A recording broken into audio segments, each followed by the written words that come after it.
Polusi air adalah perubahan keadaan di suatu tempat penampungan air seperti danau, sungai, lautan, dan air tanah akibat aktivitas manusia. Polusi air adalah penyimpangan sifat-sifat air dari keadaan normal, bukan dari kemurniannya. Air yang tidak berpolusi tidak selalu merupakan air murni, tetapi adalah air yang tidak mengandung bahan-bahan asing tertentu dalam jumlah melebihi batas yang ditetapkan sehingga air tersebut dapat digunakan secara normal untuk keperluan tertentu.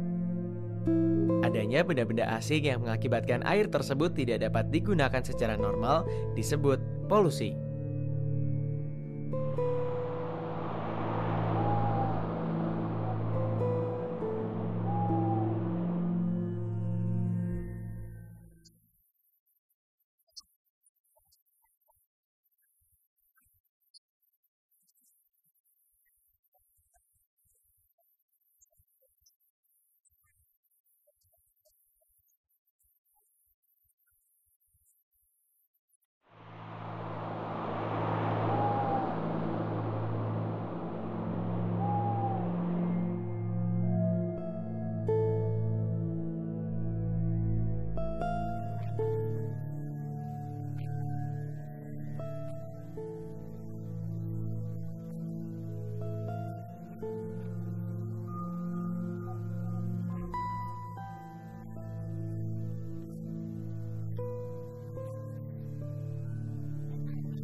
Penyebab penyakit atau patogen yang sering ditemukan di dalam air, terutama adalah bakteri-bakteri penyebab infeksi saluran pencernaan.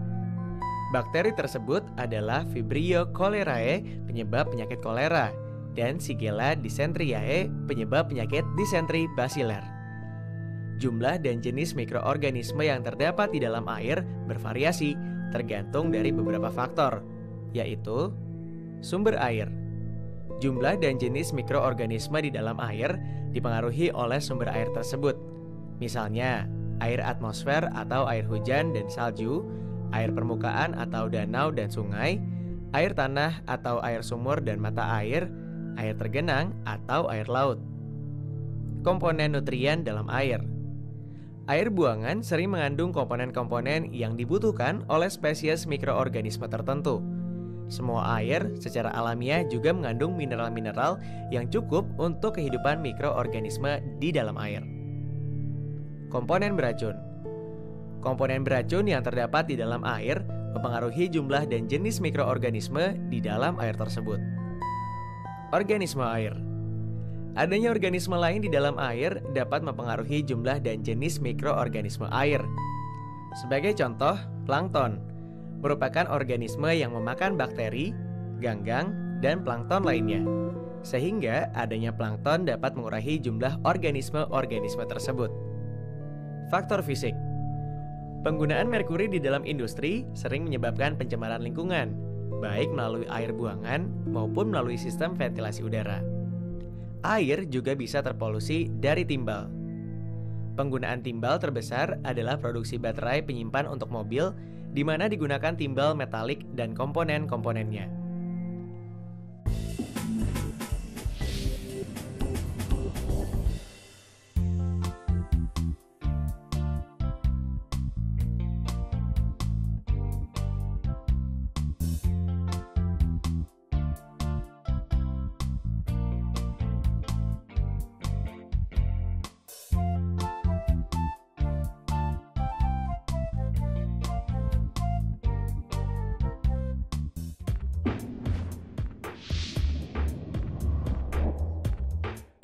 Manakah di antara tiga gambar ini yang bukan menjadi sumber pencemaran air?